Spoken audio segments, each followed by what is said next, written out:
Ang petisyon nga nangayo og aumento sa sweldo sa mga trabahante nga giduso sa Cebu Labor Coalition wala dawata sa Regional Wage Board. Hinuon kaubang petisyon ni ini nga pagpaumento sa suhulan sa mga kasambahay o katabang sa balay tun-an ug i-hearing. Ang detalye sa report ni Nico Sereno.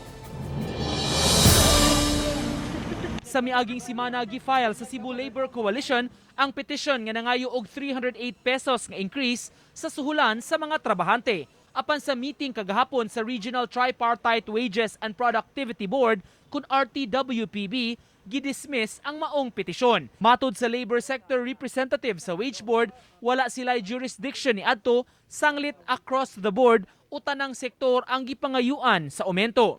Doon na Supreme Court rulings nga nagdili gyud sa Wage Board pag dawat sa mga petition labi na across the board.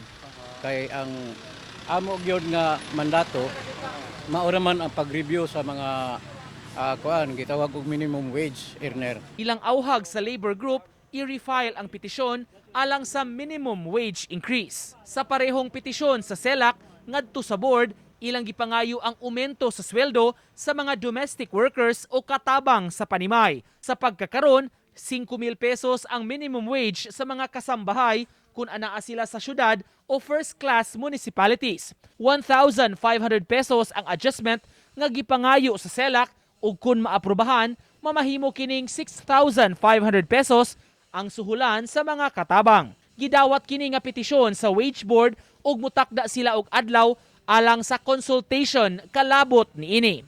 Doon ay consultation o kaka.